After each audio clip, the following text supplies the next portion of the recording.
Hel-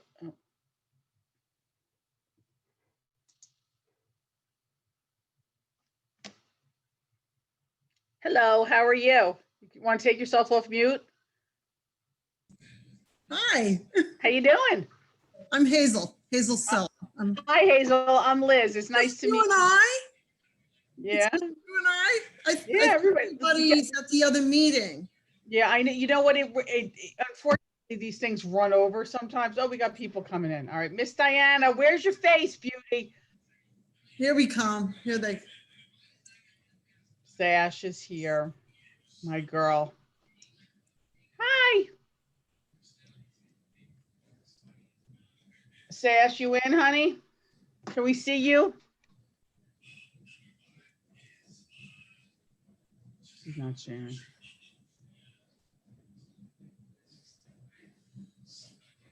I love these backgrounds. They're fantastic. I don't know how to work them. But I think they're really neat. All right. So you know what? We'll wait for Diana to, we're going to get started. I don't know how many people we're going to have, being that the other meeting is going on, but you know, we'll get moving here.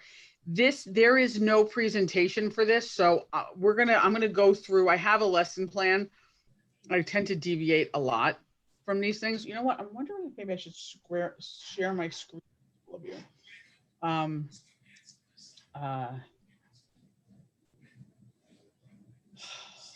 just going to talk about it. You guys can take notes as we do this.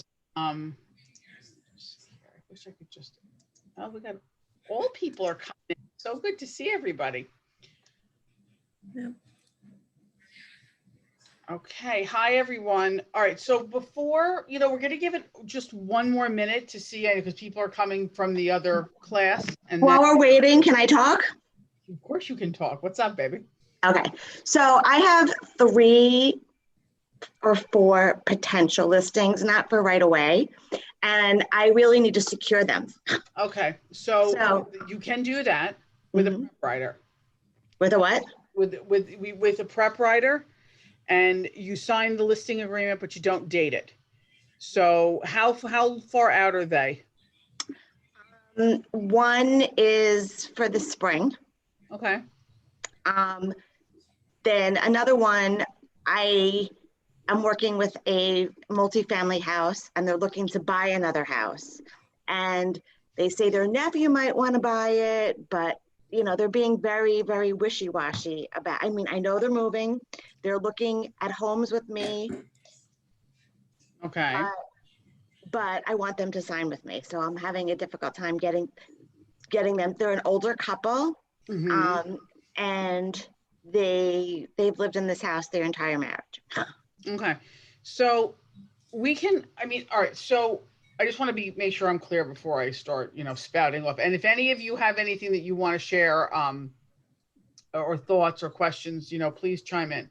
So let's just be clear. So it's a multifamily home. Mm-hmm. They may be selling it to a nephew, but they're not sure. They're not sure, right? All right. So they want to keep it in the family, but I don't know if he can pay for it. I don't know if he's got financing. So those are some of the issues. So this is what you can do, because obviously if they sell it to a family member, they're not going to want to pay you a commission on selling. Of course, right. So one of the things that you can do is you can exclude them. You can put it in the listing so that if it's sold to a family member or then obviously the listing agreement would be set aside. But one of the things that we only can do coming soon marketing for 14 days.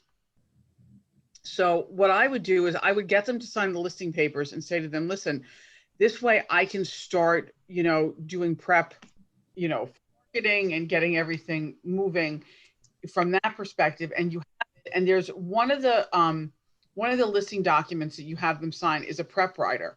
So basically it covers you to go into, make, staging or whatever. And it's a great way for you to have that. And it basically, sets the intention. Margaret, how do you handle stuff like this? Because you do quite a few listings yourself. In terms of how to pull someone along is basically what we're talking about. I'm sorry I'm blacked out. My camera's broken. My world is upside down. Okay.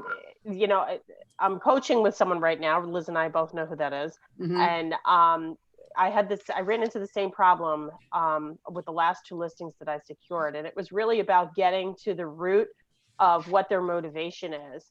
So, you know, they're saying they may sell to a family member, they may do this, they may do that. They're full of shit. They want to sell their house. So you have to get to the motivation, to the root of their motivation. If Okay. they want to sell, then what's holding them back? Why are they not doing it now? Well, I know why they're not doing it. I mean, they want to move to Yorktown where their daughter and their grandchildren live. And they're So looking for a house in Yorktown. So, I mean, I know that. They're definitely ready to do that. They So haven't then found a that's the house yet. conversation that you need to have with them, is Mhm. talk to them about what the motivation is for them to move forward. And maybe there's some, you know, internal conflict for them with this potential family member that's holding them back. But the reality is this family member holding them back for their benefit or for the family member's benefit? Right. And well, the other question becomes is what happens? Like, do they need to sell this house? And so they want to buy before they sell, which is a wonderful position to be in if they've got, you know, they can get approved for a mortgage, or they're going to pay cash, or whatever their funding is. But, you know, it's all about getting to the pain points, right?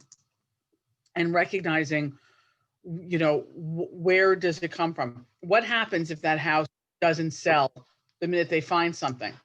You know, or does that put them in a hardship? Figuring out where, like Margaret said, what the motivation is, very important. It would put them in a hardship. I also So have then- a buyer for their property.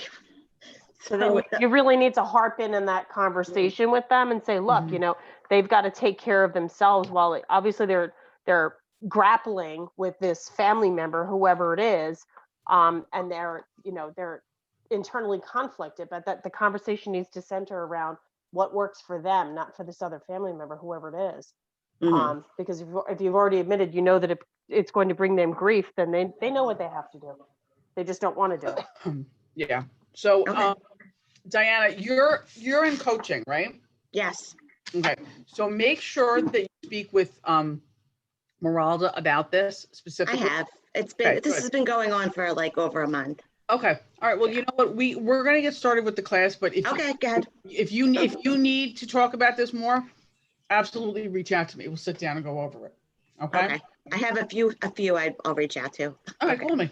Awesome. We'll have a good old chat. Thank you. All right. So we're gonna be. There is no. I'm teaching this class on the fly today.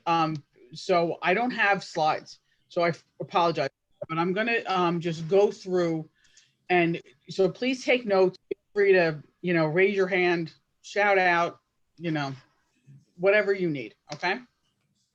So basically today the topic of this conversation is negotiations, and how it's such a pivotal point in the transaction, and really, well, like everything else, you want to find common ground, a win-win, striving to get that agreement, so that because negotiations done poorly can kill the deal, and we really want to avoid killing the deal at all costs. So the question is, how do you have the ability and to affect the outcome of the deal? So we're going to talk about some ways that you can negotiate in your everyday life. What are the skills that a great negotiator possesses, and why asking questions is really important when you're negotiating. So when it comes specifically to real estate, right? This is what we're here to talk about. Once an offer is made, we've got 3 possible outcomes. We either accept the offer, we reject the offer, or we counter on an offer. If an offer is rejected or countered, this is where the negotiation skills are going to come in, and you're really going to, shine on all of that. So this is really important, especially now, because we are getting a lot of multiple offer situations happening, like super, super important. You have to document every single thing, because especially, moreover, if you wind up selling your own listing, other agents are going to want to know why you got it over them. And you have to make sure in command there is in order for us to get our deal into command, there's an accepted offer button. If you've got multiple offers, put every single one of your offers into that feature in command, and it will create a spreadsheet for you to share with your sellers. And you can literally go over the pros and the cons. If God forbid somebody gets, upset that their offer wasn't accepted, and you have to go before the board of realtors and prove your case, you've done all of your work on the front end. Everything is there. Make sure it's all done in writing. Once you accept an offer, pros and cons. Make sure that you're doing things from a fair housing perspective. Don't put anything in writing, or have your sellers put anything in writing that's going to put anybody looking in a bad light. So, so make sure that you're really crossing your T's, dotting your I's, and following the rules in these situations. Especially. Can I add something here, Liz? Sure, of course. I just had something on one of my own listings. I actually put an offer in on my own listing. So that was a very wonky situation. So what I did was I turned to Karen Ciccone and I went to her and I said, Karen, I don't know what am I supposed to do with this? How am I supposed to handle this? So what we did was we put in the agent notes that I have an interest in the property, that there'll be a differential because of the commission based upon the offer that I made. And any offer that's coming in on this property, whether it's through any of my own buyers, by the way, I have 5 of my own buyers for the same property. And then there are multiple other agents who are submitting offers. Everything's going to Karen Ciccone. I'm seeing nothing. Right. So Karen is handling, because I can't. Right. So I actually heard about this morning. Yeah. So Yeah. that's what I did to sort of make everything fair and keep it reasonable. So you need to utilize the resources within your market centers so that, that we stay out of trouble. Yeah, no, absolutely. All right. So let's go through. Did you get it? Actually, me? Yeah, you. They TOM the property because they have a family emergency. So nobody has gotten a response, period, at this point. Not anyone. So it's like a very wonky situation. It is what it is. But okay. All right. So So I'm going to go through the common points of a negotiation. All right. And they typically fall in one or two categories. It's either pricing or terms. All right. So when the sales price is the primary factor in negotiations, it's not necessarily the bottom line. There can be a lot of other things, especially in multiple offers, terms, or what have you. So the terms of an offer are likely to come into play if the 5 following things: closing cost, closing date, conveyance, earnest money and an option fee, or repairs. These are like the little silly sticking points that we tend to have. Sorry, I think somebody's trying to come in. Okay. That we typically tend to have with these. All right. So remember something when you are negotiating. A lot of times these things can get emotional for people. You, as the real estate professional, need to keep your head and keep your cool. So be professional at all times. The goal, you want to keep this in mind, the goal is a signed contract. This is what we're striving for, right? So you need to control what you say to anyone that is involved in the transaction. If you create anxiety in your client or the other parties, that's what you're going to wind up getting back to, and you're reducing the leverage that you have within your negotiations. Keep a cool head above anything else. This is continually refer back to your seller's motivation, right? Remind your client why they are selling their home. Sometimes people can get stuck on little persnickety, silly stuff, and it gets in the way. So make sure that you constantly are going back. So Diana, we were talking about your situation, with getting these people to sign even a listing agreement. It can go awry. Come back to when you have those initial conversations with your seller and they're moving because they want to go to be near the grandchildren, or it's a new job or whatever. What does it mean if they've purchased a house somewhere else and they still have to carry that mortgage?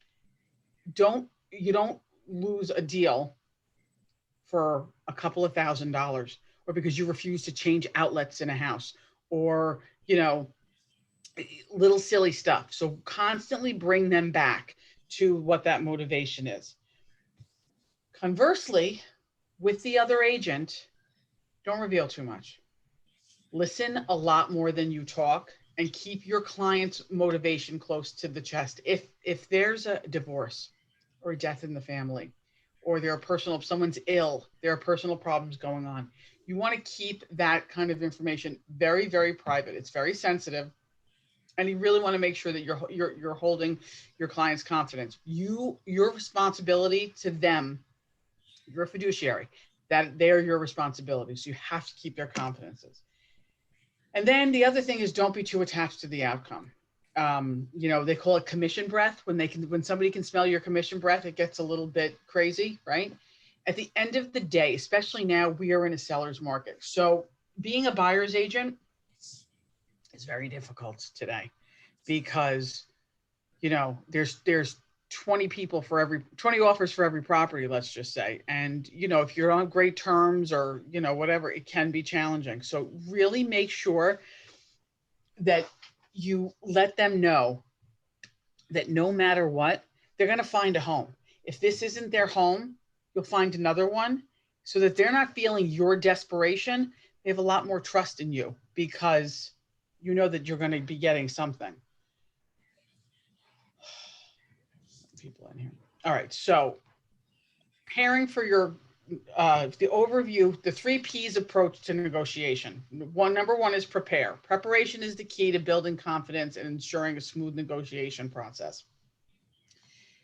If there's a weird thing in the house and you need to be able to explain it, and you're not really sure, make sure that you know what's going on. Okay. And if you don't know the answer to a question, it's okay. Like, for example, I have right now a listing that I'm selling up in Sloatsburg with Sharon McTeague. This is one of the last listings from, you know, before I became a team leader. There's a problem with the septic tank. I don't know anything about septic tanks. I don't typically do that much business in Orange. In Rockland County, we have mostly sewers.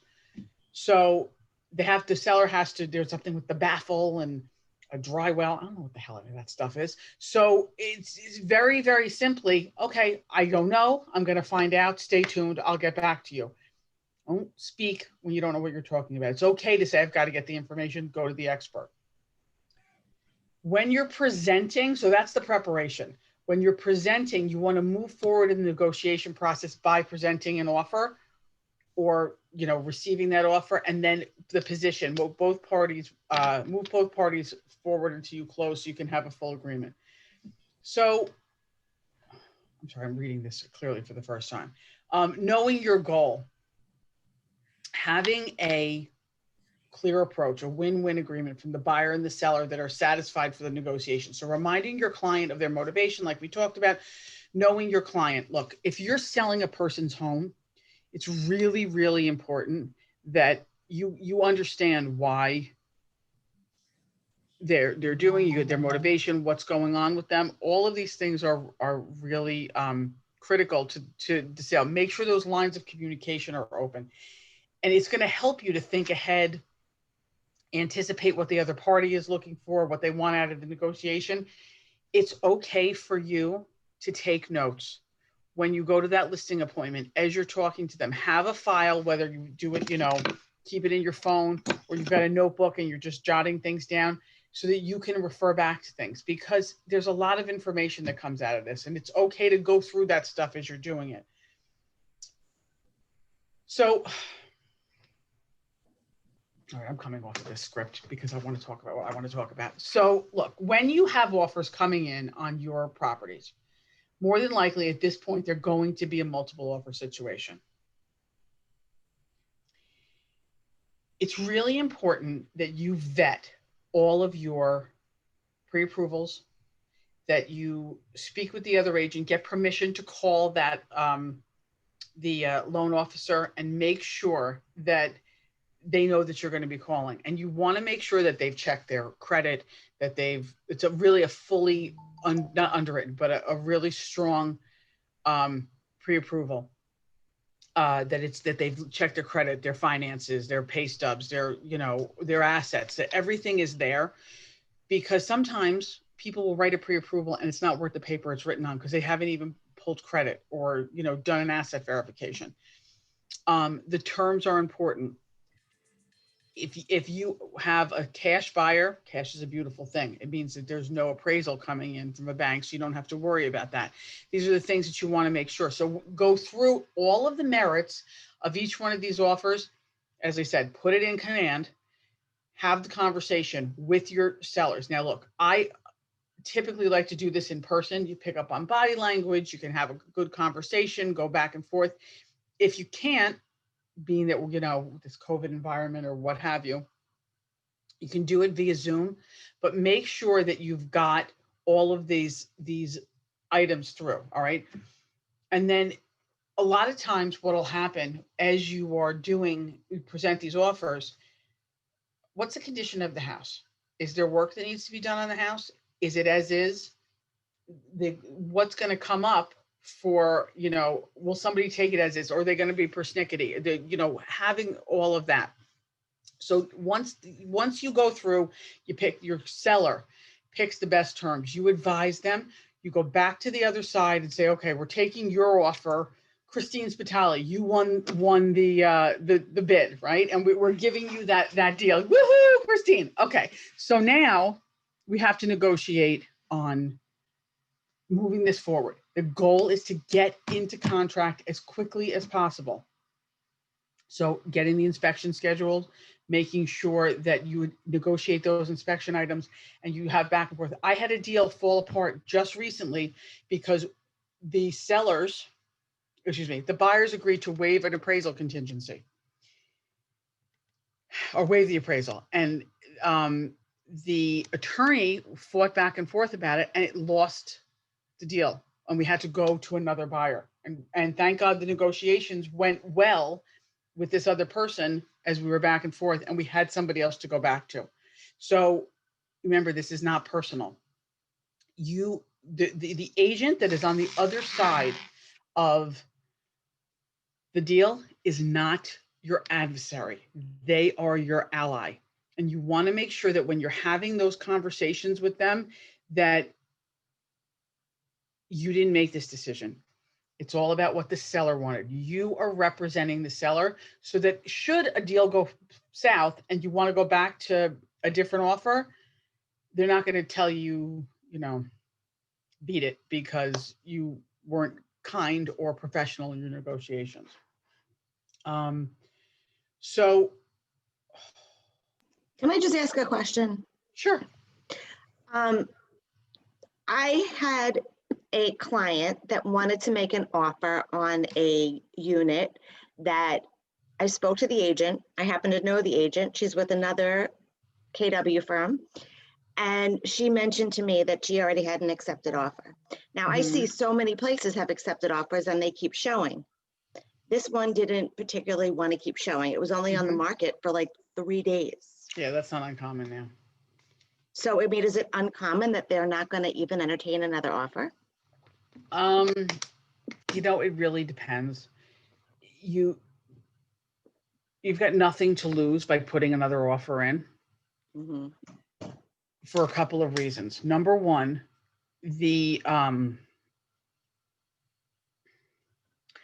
things fall apart all the time. Funding doesn't happen. People change their mind. You get a placeholder in there. That's the first thing. The second thing is your terms might be better. And if your terms are better, you're waiving an inspection, you're waiving an appraisal contingency. And just so you know what that means, by the way, the bank still has to appraise it.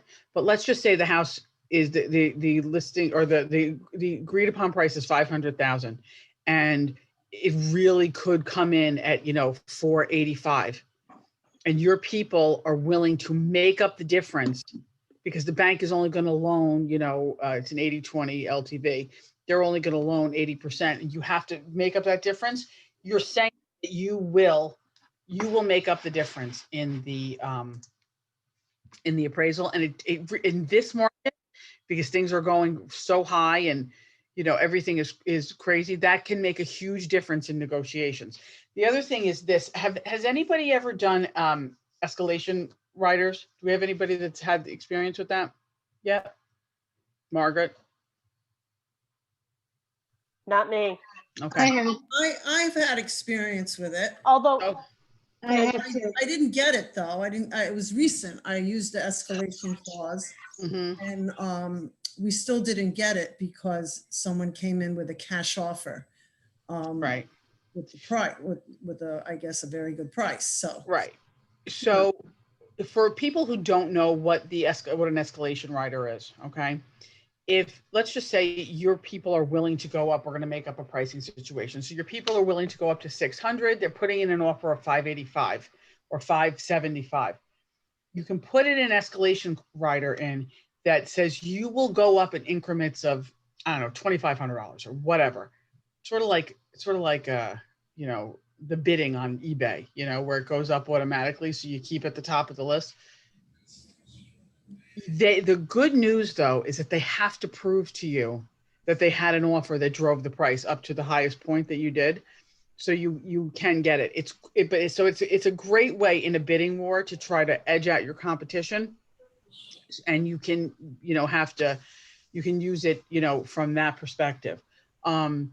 So it's I have won one and I've lost one, Hazel, like you did on Yeah. it. It depends on Does the he have seller and the to prove to situation. me that he had a cash offer that was comparable to mine or higher?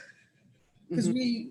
we went up in 1,000 increments, but do they have to prove that they, Yes. which offer they chose? They 'Cause I don't have to didn't prove really which offer they chose. No, they don't have to prove which offer they chose. But if they're taking yours and they go to the highest point of your escalation rider, they have to prove why they went to that number. That's my client worries about that. He'll say, how do we know? They're going to just take my 255. And I said, no, they have to show us. They have to Right. prove to us They that know. they chose 255 because someone chose 240, put an offer for 254, and you had an increment of 1,000 more. Right. So that's why you got it. But they'd have Right. to prove No, that. they definitely have to prove it. They can't just be, okay, we're going to the highest bid and that's Right. it. They have not to only prove that, it. you've got to keep in mind, you know, the escalation rider, things can get out of hand, and you have to keep in mind whether or not the property is actually in the comp, and what the situation is. So, Right. an offer with an escalation rider doesn't necessarily mean that's the best offer. Right. You really need to look at the details and make sure that I have that situation for another listing that I've had in the past, and my client did not accept it. Because they knew that it was, you know, we both knew it was going to be an issue comping. It was just about pushing, that offer was just about pushing everybody out of the way. Can I ask a question? And this particular seller was Unless savvy enough to realize that. This particular situation, they waived everything. That they won the list, you know, they won the offer because they had cash and they waived everything. They waive Right. it in writing, it was all conversation, because by the time it It gets was to the all attorneys, conversation. yeah. Yeah, well, and so the question is, in that situation, you have an escalation clause, you have something in writing, you could ask. So you can always ask. They don't necessarily have to give it to you. If you think that there's something, you know, went in a way that wasn't ethical, or, you know, you can always push to the next level and ask for proof. You know, Roger, you had a question, huh? Yeah, you have a five-way bidding war going on. 5 different realtors are all in the same pot for the same property. How do you confirm that all the other realtors' clients are pre-approved, that they're not wasting your time? And you have your good one that you know is pre-approved. You have money on the line, and it could stymie or really hold up the show to find out. So that you're the somebody listing agent, right? Pardon? So I just want to make sure. I want to answer. I'd be a listing agent for Keller Williams. There's 4 other listing agents for Okay. 4 other. So listen, the way to fix this is to get on the phone. You speak to the other 4 agents and say, I need to speak with your loan officer, and you vet that pre-approval. And Okay. the questions that you asked: have you looked at their credit? Have you seen their tax returns? Have you verified their assets? do you have you done an employment verification? Making sure that it is legitimately, it's a legit pre-approval. Correct. Terms are always, Roger, super, super important. You know, the more money someone's putting down, the better off they're going to be. Understood. But I'm sure there's some sloppy realtors out there from other houses. What do you do when you get stuck in the middle of something like that and you got a good deal on the table and they're stymieing your deal? You have to vet those pre-approvals. You've got to get on the phone and call those loan officers. It'll take 20 minutes. Lisa, I'll be with you in 1 second. You just got to make sure that you cover yourself so that this way and look, as long as you get permission from the agent to talk to the loan officer, there's no reason why you can't speak to them. Conversely too, and I have had this happen where I've gotten a pre-approval, especially in a bidding war, and it's from a company that I know I have had problems with in the past. Yeah, exactly. To me, automatically, look, I can't say that it's not a good pre-approval, but you can let your seller know, look, yeah, the Joe Schmo loan officer is somebody that I really don't want to do business with again because of this situation. And then they can make their decision, you know, from that. Lisa, I'm sorry, did you want to chime in on this, honey? Yeah, it's just been my experience and a good practice that over the years and from other agents that I've worked with, we sometimes will ask that they are vetted through our lender. They don't have to use our lender. They can use whatever bank, a local one, but that buyer has to contact one of the lenders I'm familiar with that's local. And that they say, yeah, they're a good buyer, they're not a good buyer. Because when you're going above appraisal, you got to make sure that they have the proof of funds to afford the difference.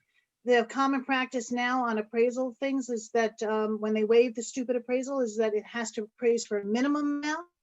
You know, like instead of just waiving appraisal, they have to appraise it minimally at 350,000 and it comes in at 340,000, you know, so you could have issues. So you have to make sure that they have the financial means to go above the appraisal and that it has to be a lender that you are familiar with, that you have confidence that the deal is going to complete. And now, wait, hold on, Lisa, I'm going to stop you for 1 second because I want to just go back to a point you made. So when you're having that second look happen from one of the mortgage people that you work with often, you have to realize that they are going to obviously make a vie to get this loan, right? Whether it's based on service or rate or whatever.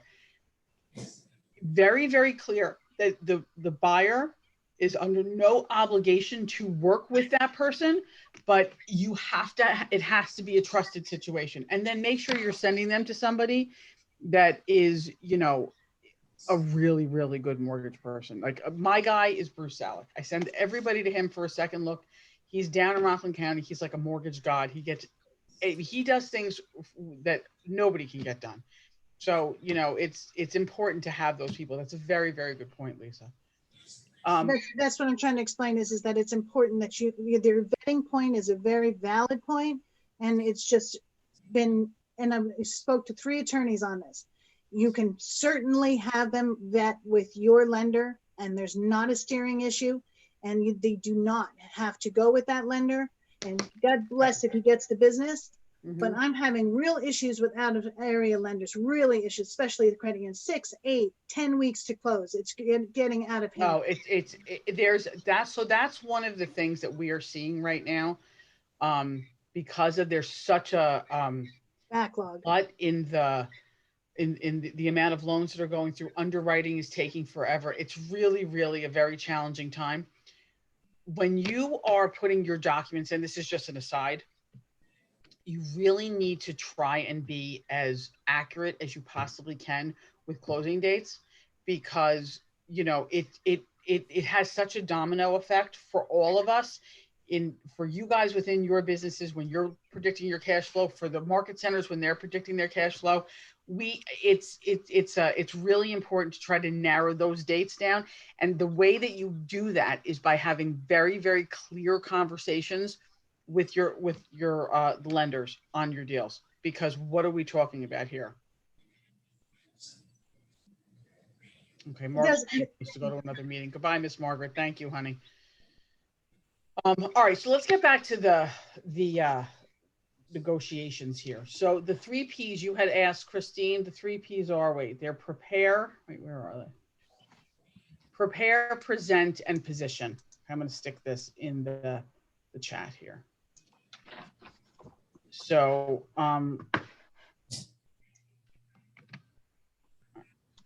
right. So those are the three Ps. Okay. And then you want to make sure that you're really, really clear on where everybody is. So knowing your client, making sure that you understand their goals, thinking ahead. The more you do from a vetting perspective, the better off you're going to be on anticipating what's coming down the pike for what the other party wants out of the negotiations, and setting very clear expectations. As tempting as it is, don't go into that listing appointment and saying, you're going to have an accepted offer in 3 days. Don't worry about it. Oh, Lord, have mercy. You're going to shoot yourself in the foot and it's not worth it, right? So just be very, very clear. The hope is this. The expectation is we're going to open lines of communication and make sure that everybody's on the same page, and that it is a seller's market. And we are, we're hoping for multiple offers so that we can get you the most money for your house. Let's do everything that we can to make that happen. Don't tell them you're getting that, because you come to shoot you in the foot. Prior to setting a meeting with the other party, set clear and realistic expectations with your client. Under promise, over deliver. I call it the Mr. Scott theory of customer service. I don't know if anybody remembers, Scotty in Star Trek, but he always found the power, said he couldn't, but we really, really want to make sure that everything is always a win-win. So setting yourself up for success by going through those steps, okay? Making sure that you're informed on all of these things.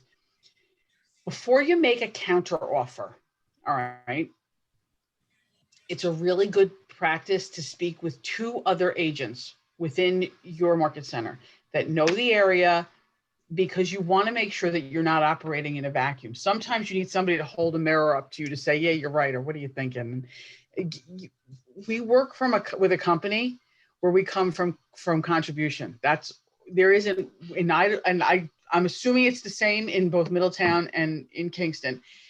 There isn't one agent that couldn't walk into any one of the offices here, once they're open, of course, and say, hey, I'm having this problem, and putting it out there, and you don't have to worry about somebody, stealing your cheese or, taking your client or revealing that information. We are all here to help one another get to that next level. And because at the end of the day, one day we're going to want that. So, it's really important to share that information.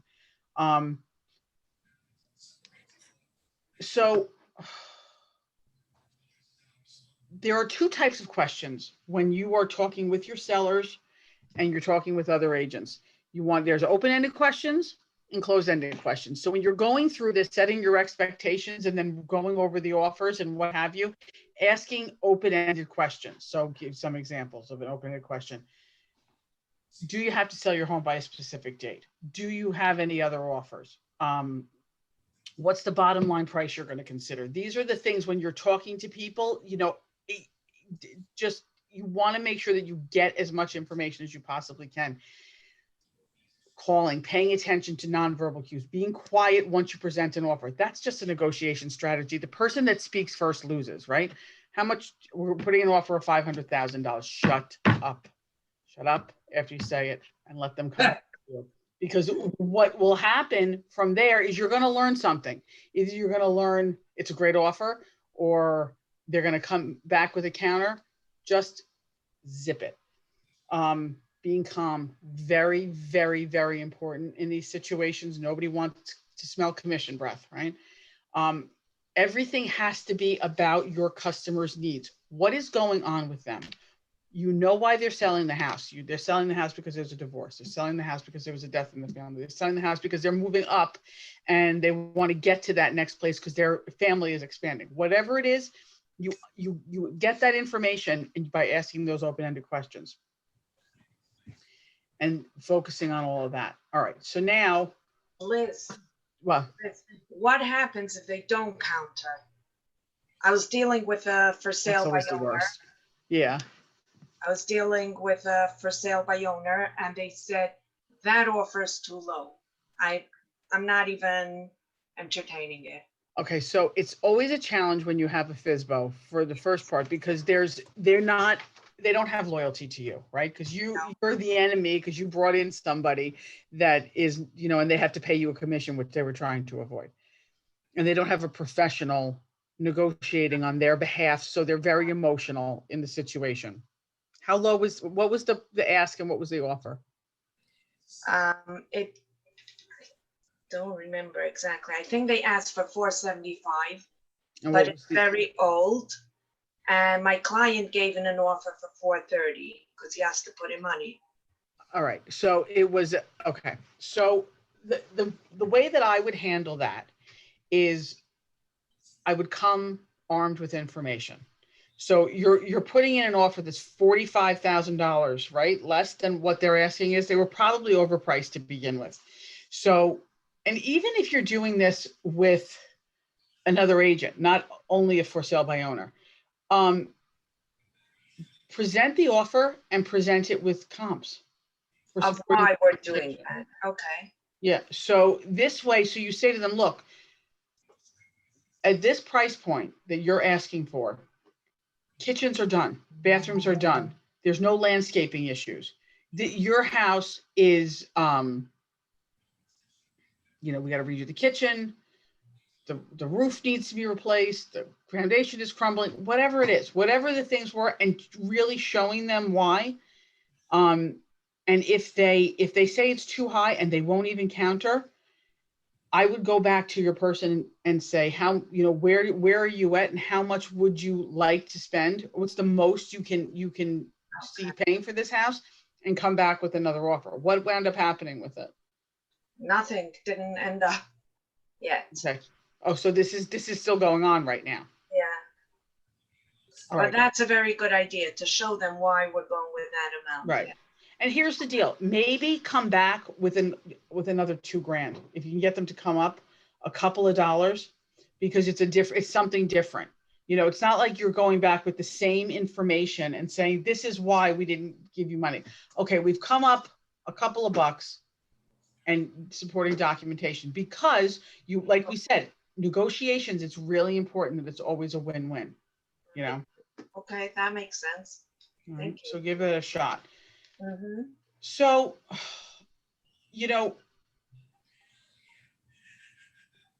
the other thing is this: you want to make sure that you're always learning when you're doing these negotiations. So acknowledgement and affirmation, for common ground, where the buyer and the seller can agree on things and where they differentiate. How do you get to a peace process? You have to find common ground, right? So I want to sell my house. Scott wants to buy my house. Okay, great. So now what are we going to do in terms of the price? We're $50,000 apart. Let's start finding things that we agree on, and they want to move. The buyer wants to buy. Look for all of that common ground. Asking what and how questions is a better way to understand the other party's values, why certain things are important to them, what's going on. And you can learn so much from the other agent on the other side of the deal by simply saying, tell me about your buyer, and then let them talk. Ask open-ended questions, take notes, write everything down, because you're going to have to disseminate this information to your seller, right? Or vice versa if you're on the buy side. So you want to make sure that you gather as much information as you can so that people understand what's going on. So, it's positioning sometimes requires you to come back to the negotiating table, like Muriel's going to do with her situation, where she's going to go back with comps, looking at, a situation a little differently, back and forth, and you can counter maybe back and forth. You really always want to try to keep that ball moving forward. But then the other bit of it is knowing when to walk away. So it's really one of the things that is always a challenge when clients get emotionally involved, especially on the buy side. If a buyer gets emotionally invested in a property, and they have to have it and they have the urge, and then they accept the deal, and now they've gone $20,000 over what they originally wanted to, that, you know, they're borrowing from family members or friends and, you know, putting themselves in jeopardy, but they have to have the house because the excitement. And then they wake up the next morning and they're like, I don't want this place. Kill the deal. So that sucks, right? And nobody wants to deal with that. So it's really, really important to make sure that when you're doing this, that you are the voice of reason for your buyer, right? And that you have their best interest at heart. And that's why bidding wars are so dangerous, and highest and best is a much more civilized way of being. And that's also where escalation riders can be your best friend, because we set a cap before it gets emotional. And then when they turn around and they say, no, put $30,000 more on there, your responsibility is to say, okay, what does it mean for you if you throw all this extra money at a house that isn't worth it? And then if the market adjusts, which we all know it's going to, right? When this market adjusts and you've overspent on this house, maybe not by, you know, $100,000, but 30 grand, nothing to shake a stick at. How long are you going to stay there? And how are we going to get you your money back so that, you know, 18 months from now, you're not ready to put my head on a stick because I advise you to buy a house that you are going to lose money on. And having those conversations and being really, really candid with people is a way that they will clearly understand that you are their advocate and you are acting as their fiduciary. You have their best interest at heart, and they will then have loyalty to you. So that when you say to them, okay, this is where we have to go in this negotiation, they're going to follow you because they now trust you, because you're doing the right thing. This isn't about you earning your commission. I mean, it is, but it's not, you know, the only thing that this is about.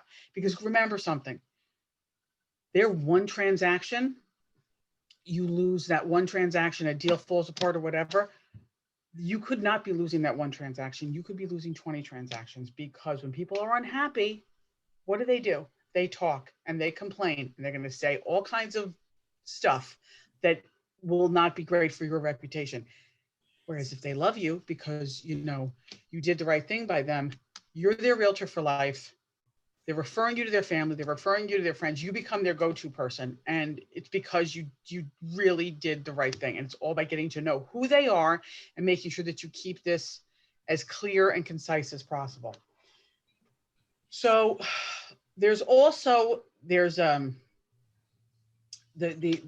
from the 3 P's of approaching the position. So it's like an analyzing the counter tactics. So nibbling. Once your client agrees on one major concession, the other party will start nibbling for smaller concessions. The hot potato is the other party tries to pass a problem onto you. For example, the co-op agent tries to pass all the closing costs onto your client because their client can't afford them. Not your problem. Forget it. You're not paying anybody's closing costs. And then there's the good guy, bad guy. 2 people working together, husband and wife, will take on opposing roles. One appears friendly and considerate, while the other one behaves in a difficult or aggressive manner. Think of the typical car salesman, good guy who says to his manager, bad guy, they won't let me lower the price, right? So when you're dealing with these kinds of things, I think I'm missing some pages here. You want to make sure that you're employing all of these things together. Listening to what everybody has got going on, making concessions where you need them. My favorite thing about the negotiation, or I should say my least favorite thing about the negotiations, are home inspection items, because they can be huge, huge sticking points. I personally look at it like a game of poker, right? So there's 5 things on there that have to be done. There's a roof, there's a crack in the floor, their windows need to be replaced, and the gutters are falling off the house, let's just say. And then there are some other things like, you know, there's no GFI outlets in the kitchen, or there are, you know, the thermostats are old and they should be updated or whatever. My approach to that always is to say to my buyer, when they get the home inspection report, what are the things that you must have? here. And you get that and say, please remember that this is not new construction. I hate it when you've got a house that's from the year of the flood and somebody comes in and they want to talk about,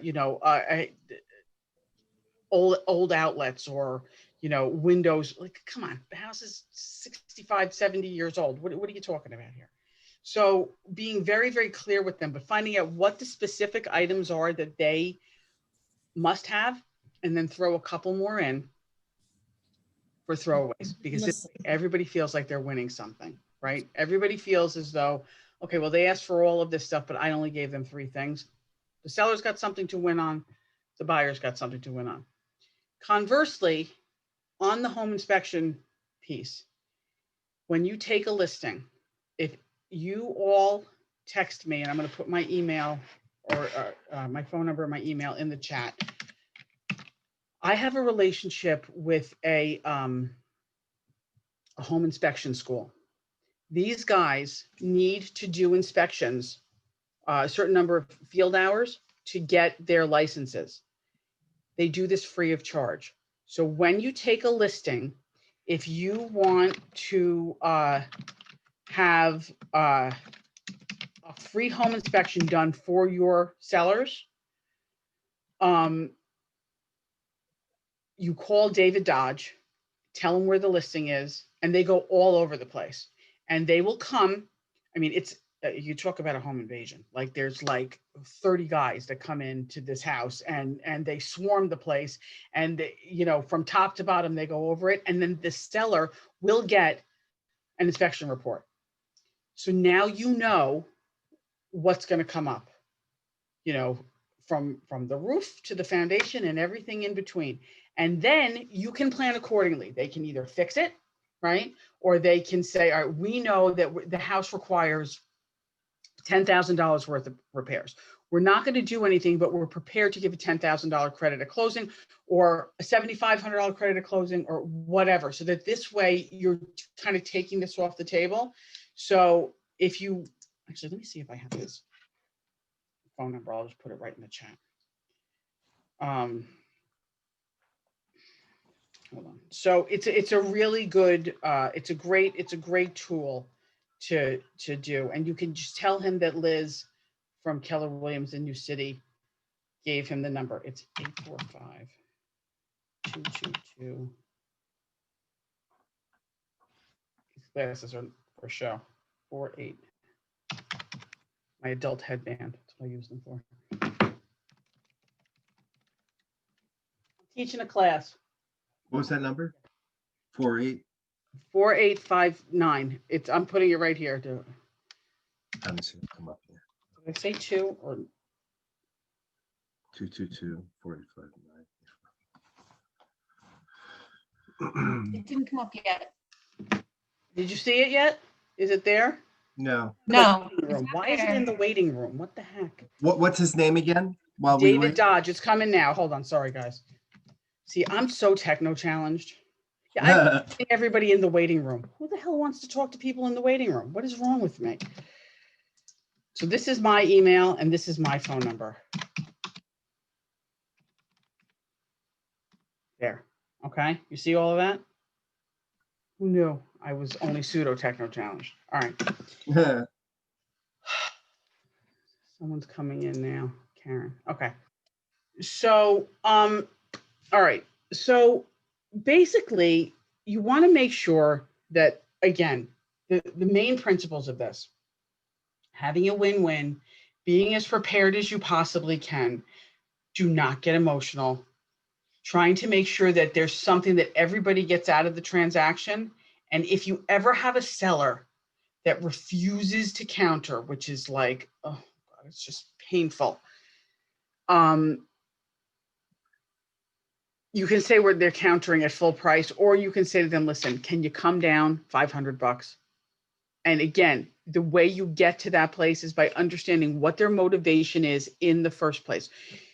The success of the outcome of your deal, the day that you go to contract and eventually get to the closing table, is entirely based upon your relationship and the prep and the questions that you ask the day you take that listing. because you've gone through and you understand who your client is. And the same thing about with your buyers, where they are. The last thing you want to do is get blindsided by either one of these people. And the only way that you can avoid that is by asking a lot of questions and making sure you understand what's going on. All right, so that's the crux of our conversation. Talk to me. Does anybody have any specific questions? Is there anything that you want to go over or clarification on, or a specific situation that you have happening? I have 2 questions, not specific about a transaction though. Okay. One is the last 2 digits of David Dodge's number 59 or 95. It says 95 in the chat. Yeah, it says 95 in the chat. I happen to be dyslexic on top of being technologically challenged. It is, yes, 4895. Thank you. And second thing, let's say I have a buyer and I do this escalation rider. Mm-hmm. What's to stop the seller from going and getting one of his friends to put in an offer, and then now they have proof that it's higher? Well, listen, you know what? Nothing. Okay, is the quick and dirty answer on that. Just wanted to make sure. But remember something, Scott. At the end of the day, we always operate from a place of, ethics and principle, and we are going to assume that everybody else is going to do the same thing.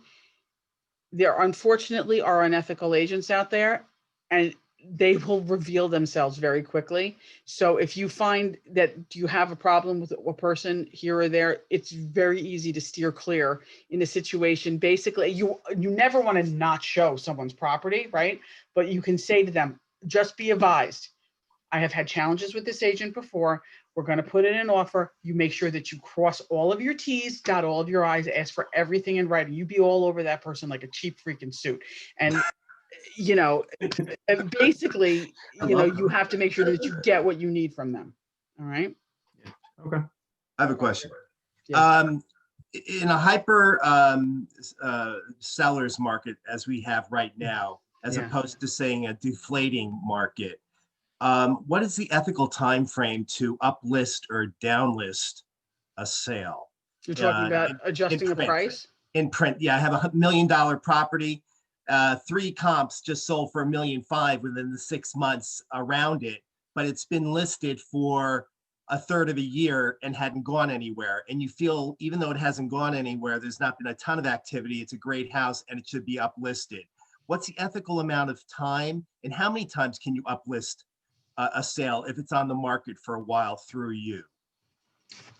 The answer is you can do it as many times as you want, as long as Doesn't it look bad though if it's done too many times? If I'm looking at a Keller Williams sales sheet, I see in the past year this house has been on the market for 200 days and it's changed prices 3 times. Basically, it means that your seller doesn't know what the heck they're doing or what they want, and they're not being advised properly in some instances, or they're just delusional. So the thing is this goes back to the question of where are the comps showing that it should be, right? In my mind, what is it that, where is your seller? What is their motivation for selling? And what is it going to take you to get to that certain, to get them there? And luxury is a very, very different animal than, anytime you're going up to the over $1 million price point, it's kind of a different market. I have a situation right now, actually, Roger, where I've got a listing in Nyack on Tweed Boulevard. The house is probably $500,000 overpriced, and the seller is emotionally attached to it. He's not willing to sell this house because it's his childhood home for anything less than $2 million. This house was hot in 1968 when it was first built. Now, not so much with the hot, okay? The kitchen is yellow. It doesn't work. The bathrooms are from hell, but it sits on the top of a mountain. So it's gorgeous, the location. But, the seller has to be realistic. In a normal, not luxury, okay? But actually it is for luxury too. For every 8 to 10 showings that you have on a house, you should have one offer. So the question is, are you getting traffic? So this listing that you have to you do a price improvement on, have you been getting traffic on it at all? I'm new, but I've been on the other side of the fence. So I was an investment real estate person to a degree on the other side. So I understand the market, but not from the sales perspective so much so. So that's why I'm asking this. Okay. So listen, price is especially in a market like this, everything is about the price. If something is not selling, it's because it's not priced properly. When you go to do it, and again, this goes to that listing presentation and when you sign your docs, okay? Anybody can get a listing if they walk into somebody's house and they turn around and say, oh my God, it's gorgeous. How much do you want for your house? I want $7 million for your house. Yeah. I think I can get you 7.5. Hey, let's sign the papers. Hallelujah. You know, you're getting $3.2 million for that house, and they're going to think you suck because you don't know what you're doing. So you have to make sure that you prepare for that listing appointment and understand where the price should be. Luxury stays on the market a lot longer. You know, when you get up to that million, actually above at this point now 700, it used to be 6. Because the prices are kind of going up, but you know, the average days on market. What market are you in, Roger? Where are you? We're in Ulster County. In Ulster, but it's crazy what's happening. But oh my God, it's not because you're getting all those second home buyers, right? Yeah. So I have a historic house in Kerhonkson, and around us we have people that have had homes for less than 2 years that are doubling their profits. $600,000 houses for 1.2 million, 1.4 million. From a year and a half ago. It scares the crap out of me. What is going to happen in that market? Because it's not sustainable. No, it's not sustainable at all. It's ringing true to back to like 2007 when the bottom of the market fell out. But one thing, folks, make sure that you educate yourself on REO sales, foreclosures, short sales, because unfortunately we're going to tons. Those. And it's a scary thing, but you know, with all the forbearances that we have going on right now, Gary, it's not gonna last forever. Oh wow. Yeah. It's not an easy thing. But listen, Roger, I know Rita, your team leader, is phenomenal. These are conversations that you should absolutely have with her, and Beth Affield as well can totally help you. She's your broker up there. So, and you feel free to call me too, because I'll kick it around with you as well. Great. Thank you. You're very welcome. All right. Anything else from anyone else? All right, guys, listen, it was lovely. I jumped in at the last minute to teach us. I hope everybody got something out of it. You have my contact information. Can it be a wedding venue and bring in business? Scott, what is that question? Oh, sorry. You were talking about some house up on a hill. Oh. Oh, commercial. It depends on the property. If there's like some nice land, then you turn. There is 7 acres, but it runs through. There's an easement from Scenic Hudson. Yeah, so it's a big flaming pain in the rump, this house. I was just trying to think outside the box for you. Thank you. I appreciate that, honey. Listen, you bring me that buyer, we'll make it work. It'll be a win-win. Excellent. All right. Listen, everyone, if I don't speak to you before, have a wonderful, wonderful holiday season. And again, you know where to get me. Happy and healthy, everybody. Yep. Thank you. Okay, bye-bye. Bye.